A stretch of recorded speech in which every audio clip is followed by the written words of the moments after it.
Welcome to everyday cooking. இன்றைக்கி நம்ம மொறுன்னு ஒரு சூப்பர் ஸ்நாக்ஸ் செய்ய போகிறோம். இதை நீங்கள் ஸ்நாக்ஸுக்கு தான் கொடுக்கணுங்கிறது கிடையாது, தாராளமாக குழந்தைங்களுக்கெல்லாம் நீங்கள் இதை பிரேக்ஃபாஸ்ட்டாக கூட கொடுக்கலாம். இதுக்கு நீங்கள் ஒரு 3 இல்லைன்னா 4 வேக வச்ச உருளைக்கிழங்கு எடுத்துக்கோங்க. தோல் எடுத்துருங்க.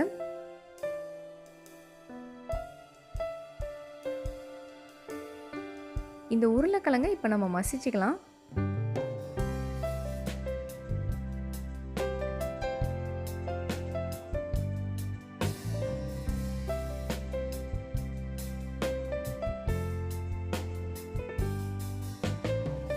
இதோ உருளைக்கிழங்கு நல்லா மசிச்சாச்சு. இப்போ இதில் ஒரு 3 பெரிய ஸ்பூன் சீஸ் சேர்த்துக்கோங்க. மொசரல்லா சீஸ் சேர்த்திங்கன்னா நல்லாயிருக்கும். இதோட 1 ஸ்பூன் மிளகாய்த்தூள், தேவையான அளவு உப்பு, நறுக்கின கொத்தமல்லி இலை கொஞ்சம்,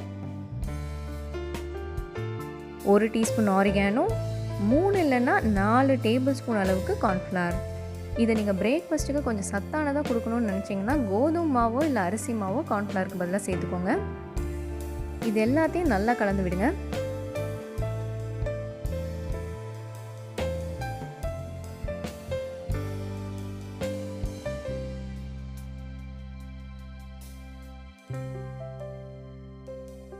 இந்த மாதிரி நல்லா ஸ்மூத்தாக பிசைஞ்சிடணும். இப்போ ஒரு நல்ல பிளாஸ்டிக் ஷீட்டோ இல்லை வாழையில கிடச்சா வாழை இலையோ எடுத்துக்கோங்க. அதில் நல்லா எண்ணெய் தடவிக்கோங்க.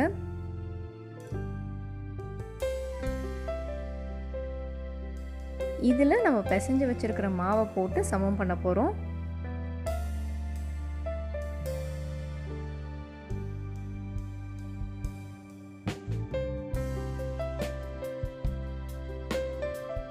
இப்போ உங்களுக்கு வேணுங்கிற ஷேப்பில் இதை கட் பண்ணிக்கோங்க.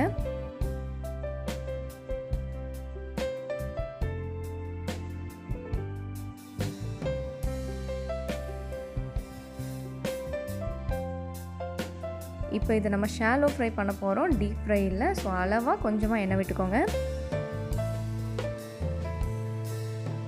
இதில் நம்ம இப்போ கட் பண்ணி வச்சுருக்கிற ஸ்கொயர்ஸை போட்டு சுட்டெடுக்கலாம்.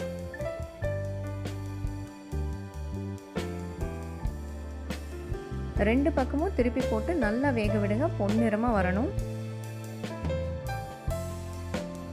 குறைஞ்ச தீயில எவ்வளோ நேரம் இதை வேக விடுறீங்களோ அவ்வளோ தூரம் இது மொறுன்னு வரும்.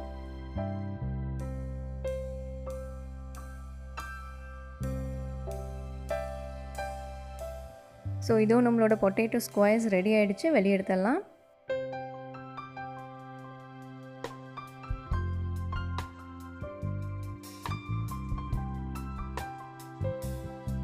இது நல்லா மொறுன்னு செம்ம டேஸ்ட்டாக இருக்கும். குழந்தைங்களாம் விரும்பி சாப்பிடுவாங்க. கண்டிப்பாக ட்ரை பண்ணி பாருங்கள். இந்த ரெசிபி உங்களுக்கு பிடிச்சிருக்குன்னு நம்புகிறோம். வேறொரு இன்ட்ரெஸ்டிங்கான ரெசிபியோடு உங்களை சந்திக்கிறோம். எங்கள் வீடியோஸ் எல்லாம் பிடிச்சிருந்தால் லைக் பண்ணுங்கள், ஷேர் பண்ணுங்கள், கமெண்ட் பண்ணுங்கள் அண்ட் மறக்காமல் எங்கள் சேனலுக்கு சப்ஸ்கிரைப் பண்ணுங்கள்.